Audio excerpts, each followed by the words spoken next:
અંબા જય ખંભલાઈમાં 13 ફેબ્રુઆરી 2025 8 ને 14 થઈ છે ગુરુવાર.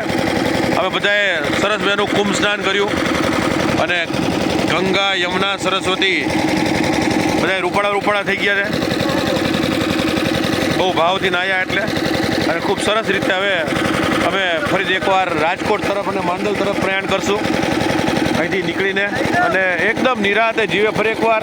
ભાઈઓ કોઈ વ્યગ્રતા નથી, કોઈ તકલીફ નથી, કોઈ અમને ક્યાંય કોઈ ટ્રાફિક જામ નડ્યો નથી. અમે ખૂબ સરસ રીતે આ યાત્રા સંપન્ન કરી. કેવળ ખંભલાઈમાની કૃપાથી બધાએ ખંભલાઈમાની માળા કરી. અંદર પ્રયાગરાજમાં ખંભલાઈમાનો જય જયકાર બોલાવ્યો.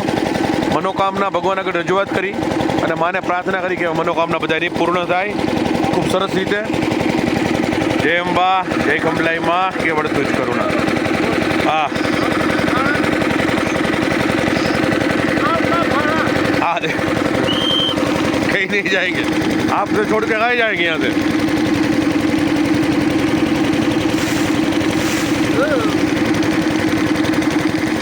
बिल्कुल स्वच्छ पानी है, नाव में क्या कहीं नड़े नहीं.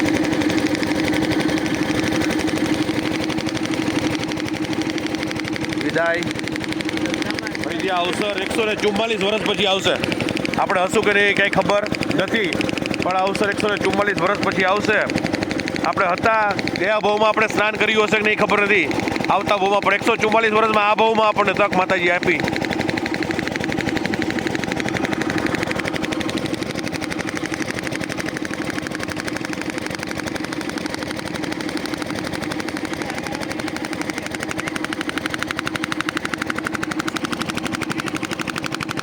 સામે ઘાટ છે, બધા ઘાટમાં સ્નાન કરી લે. પણ અમારે પ્રયાગ સંગમ તીર્થ હતું જ્યાં સ્નાન કરવું હતું.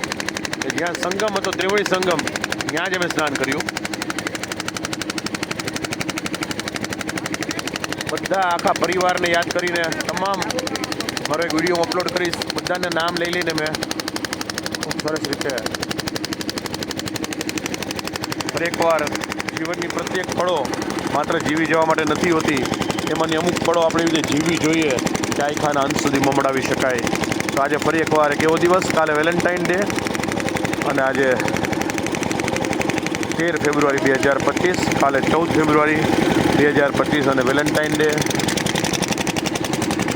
માતા એ બધાને ખૂબ ખુશ રાખે, દરેકની મનોકામના પૂર્ણ થાય.